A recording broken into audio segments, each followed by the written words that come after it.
Et nous avons trouvé que ce qu'il y a en nous se trouve aussi dans l'univers et ça a un âge. Donc ça, c'est le premier indice, c'est-à-dire qu'il y a du carbone, de l'oxygène en vous, mais c'est aussi dans la nature. Ça, c'est un. Deux, on trouve dans l'histoire des choses que nous avons enterrées, dans les lieux où nous, les êtres humains, nous sommes arrivés. Nous n'étions pas toujours humains sous cette forme. C'est-à-dire que les activités que nous faisions dans le passé, nous allons trouver des villages où il y a des gens qui sont morts, on les a enterrés. Nous allons trouver des grottes où il y a des gens qui ont peint des dessins.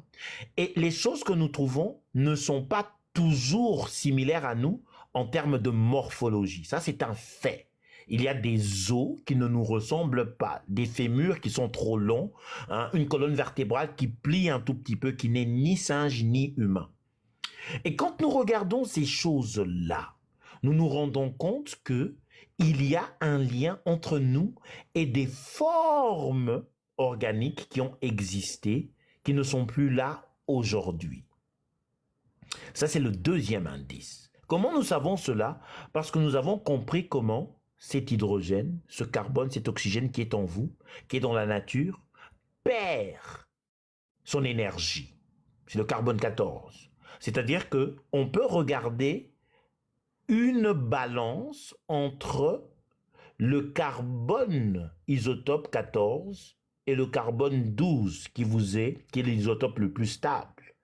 Et au moment où vous mourrez, la production ou l'absorption du carbone 14 cesse. C'est-à-dire qu'on peut regarder le ratio entre le carbone 12 et le carbone 14. Ça, c'est 3.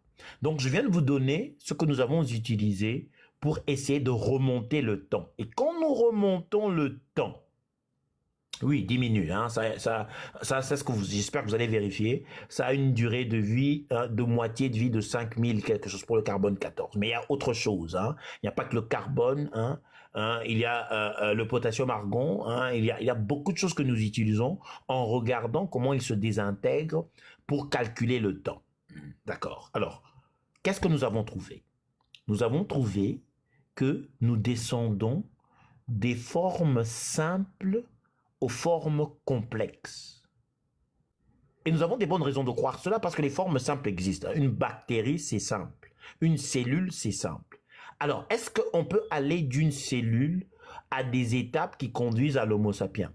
C'est philosophiquement et dans certaines discipline de la science possible. Alors la réponse est celle-ci. Nous venons d'une évolution d'une forme simple à une forme complexe. Ça, c'est la forme scientifique, c'est la réponse de la science. Et que cette forme simple est allée d'une cellule, d'une protocellule. Une protocellule, c'est simplement des cellules qui se sont assemblées comme ça et qui ont commencé à devenir plus complexes. Alors, si vous me posez la question, les cellules viennent d'où? Eh bien, elles viennent de ces particules fondamentales comme l'hydrogène, le carbone, l'oxygène, le nitrogène, ce que vous constitue votre DNA. Et ça vient d'où? Ça vient des étoiles. C'est-à-dire que les étoiles sont plus vieilles que nous et quand elles meurent, quand une étoile meurt, le soleil est une étoile, ça produisait les particules élémentaires au centre de cette étoile. Il y a de l'hydrogène, il y a de l'hélium, et au fur et à mesure qu'il y a des combinaisons chimiques, ça va produire les éléments lourds comme le fer, le carbone et tous ces autres-là. Quand ces éléments se retrouvent autour d'une gravité, ils créent des autres organismes complexes comme l'atmosphère, et l'atmosphère qui va retenir l'hydrogène et l'oxygène qui va créer l'eau. Je vais très rapidement. Donc ça veut dire que le soleil, les particules élémentaires, l'atmosphère, la planète Terre, et sur la planète Terre, il y a les marécages. C'est simplement une combinaison de H2O avec tout ce qu'il y a d'organique qui se déploie à cause des conditions. Et dans ces eaux-là, c'est là que sont nées des combinaisons de particules élémentaires qui donnent naissance à des cellules. Et les cellules deviennent des protocelles. Des protocelles deviennent des prokaryotes. Les prokaryotes sont simplement le début de la complexité parce que vous savez, si je vous laisse dans une forêt avec une femme, il y aura des enfants. Ces enfants-là vont faire des choses, vous voyez? C'est la même chose avec les cellules. Ils ont fait des choses et en faisant des choses, ils sont devenus plus complexes au fur et à mesure avec le temps. L'apparition du mitochondrien, c'est-à-dire là où se trouvent les gamètes sexuels féminins, apparaît avant que les gamètes sexuels apparaissent. Donc là, vous avez les eucaryotes. Donc nous allons protocèles, prokaryotes, eucaryotes, puis vous avez les poissons, hein, les créatures sous-marines, puis vous avez les lémuriens, c'est-à-dire que ça sort de l'eau, ça commence à marcher et ça conduit au primate.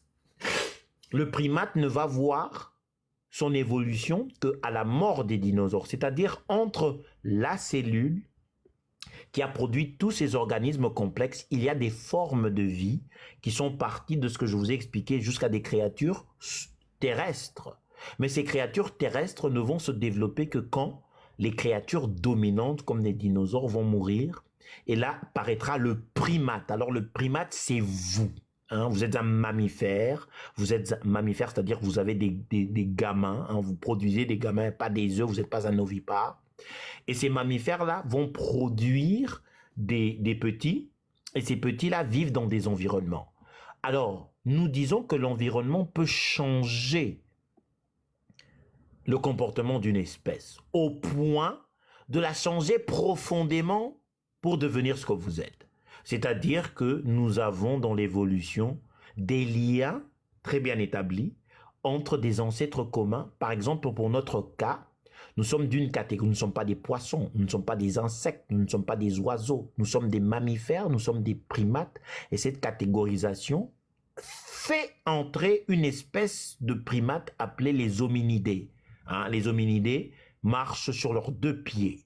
Hein, ce sont des primates qui marchent sur leurs deux pieds. Comment c'est arrivé? L'environnement. Hein, vous imaginez, si vous mangez tout ce qu'il y a sur les arbres, vous descendez, vous bougez, tous ces mouvements-là font que il y a une évolution. Alors, d'où vient l'homme? Ce n'est pas une question simple, mais j'essaie de résumer. C'est cette odyssée de la cellule qui est au centre du soleil et qui devient cette espèce que vous appelez le primate, qui produit un groupe appelé les hominidés, qui marchent sur leurs deux pieds, et les hominidés ont évolué. Alors, pour vous, le Sahelanthropus, l'Australopithecus, l'Homo habilis, hein, l'Homo erectus. L'Homo erectus se sépare en Denisovanes en Asie, néandertalien en Europe, pardon, et il progresse en Homo sapiens de l'Afrique vers l'Europe. Mais rappelez-vous hein, que l'Homo erectus aussi quitte l'Afrique et fait des voyages. Et toutes ces créatures-là sont la somme, hein, parce qu'il y a quand même une relation entre l'Homo sapiens que vous connaissez, qui est vous et moi, et le Néandertal, qui semble être son cousin. Il y a eu des échanges, mais le Néandertal a disparu. Et il n'est pas le seul. Il y a beaucoup d'espèces qui se sont développées et dont on trouve les os. Hein, l'Adelberdecus et tout cela, hein, ils sont entre les chaînes d'évolution. Vous avez compris? Et ça conduit à l'Homo sapiens moderne d'aujourd'hui. Alors, qu'on ne vienne pas vous dire que ce sont des singes. Ce ne sont, enfin, c'est très compliqué. Ce sont des primates. Des grands singes, des grands primates, comme on dit. Et eux, quand ils évoluent, ils se séparent des autres hein, animaux. Alors moi, je vais vous montrer parce que c'est très compliqué. Hein, ce que vous avez là, ce que vous avez un point commun, comme ça. Donc, nous avons parlé de la cellule dans le soleil. Au primate, hein, un primate, pensez à un lémurien comme ça, qui se balade. Hein, et ce primate-là va devenir une créature à quatre pattes qui veut se tenir debout. Entre les deux, il y a des liens, d'accord? Je crois que c'est comme ça. Hein? Je crois que cette espèce-là est quelque part là. Elle évolue et je crois que la branche Homo sapiens, non, je pense que la branche orang-outan est là. Hein? Ça, ce sont les singes d'Asie. Ça, ce sont les orang-outans. Vous les connaissez. Hein? Ils sont un peu poilus comme ça. Ils ont des visages. Ça, c'est les gorilles. Et en bas, je crois que le gorille, il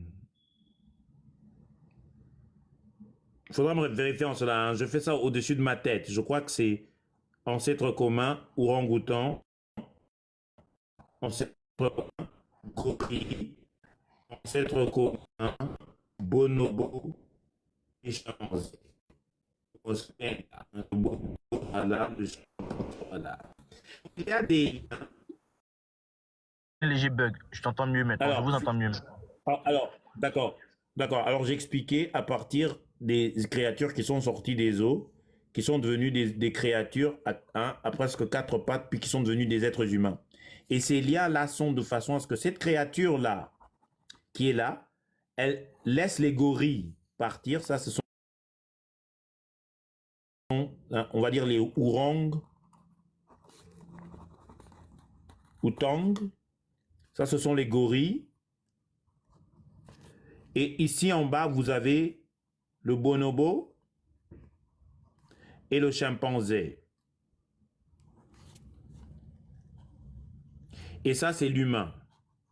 Donc, à chaque point ici, il y a séparation, mais il y a une espèce qui évolue et qui se sépare. Et on a une autre qui continue, qui se sépare jusqu'à créer les différentes branches. Pourquoi nous savons cela? Parce que si vous regardez le crâne des primates, il est similaire. Vous avez des yeux au front, pas comme les prédateurs. Hein. Les prédateurs ont des yeux à côté. Hein. Un prédateur a des yeux ici, alors qu'un primate a des yeux dans le front. Le primate a le pouce. La majorité des créatures ont des pattes. Pourquoi y aurait-il un pouce chez les singes et non pas chez les loups? Parce qu'il y a un lien dans la chaîne. Ce qui a produit des pouces les a produits pour les chimps, les bonobos, les ourang-outans et les gorilles, avec les humains en top. Donc il y a beaucoup de choses, la denture, les doigts, les poils, le crâne, sont des éléments que l'on regarde pour dire pourquoi est-ce que nous avons un crâne plus similaire à un bonobo que celui d'un loup. Bah, c'est parce qu'il y a un lien génétique quelque part. Et c'est tellement multiple dans l'évolution que quand nous arrivons chez vous, c'est la même chose. Quand vous avez des enfants, ils vous ressemblent parce que c'est un lien génétique. Le lien génétique entre vous et le chimpanzé peut être très distant, mais il y a des restes de votre lien. Ce sont ces yeux-là dans le crâne, ce petit doigt-là que vous voyez. Vous êtes plus proche du bonobo que vous ne l'êtes du loup, qui lui a un crâne de prédateur et a des dents faites pour tuer. C'est ce que ça veut dire se ressembler. Votre ressemblance va du père, mère, enfant, du père, mère, enfant, cousin, du père, mère, enfant, cousin, espèce, du père, mère, espèce et autres. Bon, enfin, j'espère que j'ai répondu, mon cher enfant béni. Pardonnez-moi. Hein. Ça ne peut pas être fait en un seul live, mais c'est plus ou moins ça. Voilà. Je comprends, je comprends. C'est toute une théorie qu'il faut enseigner. Mais Mais le problème, oui, le problème, c'est pas c'est une théorie. On voit des choses. Qu'est-ce qu'on fait quand on voit ces choses-là? Pourquoi est-ce que le gorille est plus proche de l'humain que le loup, par exemple? Vous dites quoi? C'est ça ce qu'on essaie de comprendre. oui, oui, c'est clair. Parce que quand vous expliquez, vous dites par exemple que on le dit parce que, et vous expliquez. Et c'est ça, je dis, vous êtes très pragmatique et c'est basé sur des faits. Et moi, Oui. j'aime bien ça. J'ai noté beaucoup de choses. Je vais encore faire mes recherches et puis certainement demain, si vous lancez le live, je serai là pour poser d'autres questions là-dessus, pour donner la chance aux autres de monter et puis poser les questions. Ce que Non. j'ai appris tout de suite là, c'est que nous sommes partis d'une forme simple à une forme complexe, c'est-à-dire la complexification progressive. Et vous avez Oui. parlé de l'évolution des cellules, si je crois que c'est eucaryotes. T'as prokaryote Oui, et oui, puis eucaryote. Voilà. Donc il y a les exactement. protocèles avant cela, puis les prokaryotes, puis les eucaryotes. Ah, super, super. Voilà. D'accord. Donc, j'ai bien noté tout ça. J'ai aussi enregistré.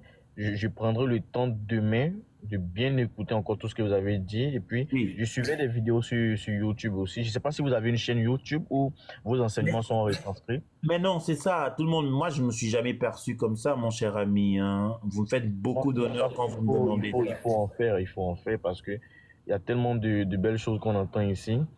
Et moi, je suis pas, c'est vrai que j'ai pas fait les sciences, mais je suis tellement passionné de sciences que quand je vous entends parler, j'ai envie de reprendre tout mon cursus parce que j'avais fait au lycée les maths durant la série C.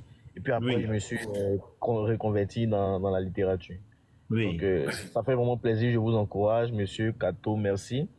Non, Et non, puis, merci, merci. donnez-nous les enseignements toujours, s'il vous plaît. Moi, j'en ai besoin. J'essaierai, mon cher ami, j'essaierai. Donc, demain, je serai là pour poser mes deux questions encore sur Ok, ce même sujet-là. Je vais prendre le temps de réécouter et puis de faire d'autres analyses à partir des vidéos que je suis sur YouTube. Des gens qui expliquent la même chose que vous expliquez. Et puis, je vais noter mes questions. Je serai là demain. pas de problème. Vous savez, Merci. dans cette année, peut-être vers mars, je vais avoir un site où il y a des documentaires avec des informations très, très bien présentées à l'africaine pour notre communauté. Tous les exemples sont dans des conditions et des environnements africains. C'est important pour nous de nous voir dans les documentaires en sciences pour que nous soyons attachés à absorber ces vérités. Ça sera trop parfait, monsieur Kato, je vous assure. Ça Merci, sera merci. idéal. Je vous encourage vraiment à le faire. Et puis aussi, à songer aussi à faire la chaîne YouTube parce que YouTube, ça reste à vie. Les vidéos sont Oui. là, les vidéos vont pas être supprimées. TikTok, les vidéos peuvent être supprimées, le compte peut être signalé, mais YouTube, ça reste et c'est important pour nous. À chaque fois qu'on aura besoin de revenir sur un sujet, on pourra partir écouter et puis apprendre davantage. Absolument, absolument. En tout cas, vous me faites beaucoup d'honneur. Je ferai de mon mieux pour ne pas vous décevoir. Je vous en prie. Merci beaucoup, Monsieur Kato. Et puis, à bientôt. À bientôt, mon cher ami. Ouais, La science soit avec vous. merci. En tout cas, moi, ce qu'il vient de faire là est le meilleur, enfin, l'un des meilleurs cadeaux de l'année pour moi. Parce que, vous savez, hein, j'ai de l'amour pour la science et j'aime partager ce que je dis. Et si dans le partage que je fais, il y a quand même des gens qui trouvent de la valeur à l'intérieur, ça fait beaucoup de bien, vous voyez. Ça fait beaucoup de bien, non seulement parce que c'est une passion que j'ai, mais pour moi, la solution pour ma communauté que j'aime beaucoup, c'est cette science qui est négligée. Ça me semble tellement, hein, affordable, tellement possible que j'en perds la tête de ne pas voir la science embrassée, hein, avec une passion de mesurer dans ma communauté. Et avoir le docteur qui est monté, hein, et monsieur qui est monté pour parler de ces choses-là, c'est plus que ça me fait sentir moins isolé et je vous remercie pour cela. Je vous remercie beaucoup pour cela. Et ce n'est pas par arrogance de penser que je suis seul, c'est simplement par constatation que nous sommes silencieux sur les réseaux quand les autres parlent plus fort et qu'ils font beaucoup plus de fanfares et qu'ils sont en train de, hein, honnêtement, affecter l'évolution de la science dans notre communauté quand ils disent des choses et on ne peut pas les arrêter. Nous avons besoin de science. Et moi, je vais faire tout ce que je peux pour vous donner, hein, avec mes humbles efforts, ce que j'ai. Et j'espère que ça va susciter dans ma communauté cet amour pour la science qui deviendra l'acte conscient. C'est ça, l'acte conscient des parents, l'acte conscient des jeunes hommes, l'acte conscient de ceux qui recherchent des solutions. C'est-à-dire que dans leur tête, science apparaît quand il y a problème. Et non pas gourou, féticheur, prêtre, non. Ça, vous faites ça dans le privé. En termes de sur le terrain, quand il y a des problèmes et que nous pensons aux solutions, la réaction naturelle devrait être la science. Et que cette réaction naturelle nourrisse notre effort, notre perspicacité à devenir une solution pour notre communauté. Il n'y a plus à tergiverser. On n'a pas besoin, hein, d'un transit pour faire de la science. On n'a pas besoin de transiter dans la spiritualité pour produire des ingénieurs. On n'en a pas besoin. Ceux qui vous disent cela sont des gens qui viendront vous dire des folies comme « Oh non, sans la spiritualité, on ne peut pas avancer hein, avec la science qui est juste un outil. » C'est des conneries. La science, vous l'embrassez et vous sautez dans le tas. Et avec de la discipline et de la rigueur, vous vous frayez un chemin dans les problèmes. Cet acte-là vous donnera du crédit. Cet acte-là va faire valoir votre communauté. Cet acte-là va rétribuer à toute la communauté africaine ses lettres de noblesse. En tout cas, moi, j'ai parlé. J'ai dit ce que j'avais dans le cœur et je vous remercie d'être monté et d'avoir échangé avec moi. Et vous avez très peu tapoté, hein, bande de marauds. Qu'est-ce qui vous a pris d'être là comme ça à regarder sans tapoter? Vous avez de la chance que je dois partir, hein, sinon je vous aurais viré de cet équipage. Quel désastre. Vous tapotez quand vous avez envie. Juste quand le bateau est en train de couler. Et moi, comme ça, comme un vieux capitaine complètement ivre, j'arrive pas à gérer votre débilité, alors un peu de responsabilité, Maro. Ce bateau est très petit. Il reçoit beaucoup d'attaques. Nous avons perdu la capacité de vous montrer des images en grand parce que les forces du mal nous ont attaqués avec leurs galions. Moi, je vais partir, mais j'espère que la prochaine fois, cet équipage sera à la hauteur de notre devoir. Quand vous tapotez, ça permet à ce petit radeau d'avancer. Moi, je ne fais pas des lives où ça attire beaucoup de gens, car ce sont des lives scientifiques. Les gens n'aiment pas la science, surtout cette communauté qui est médiocre dans la culture scientifique. Donc vous êtes les guerriers, l'élite qui doit supporter ce petit bateau. J'ai confiance en vous. Merci et à bientôt. Et que la science soit avec vous.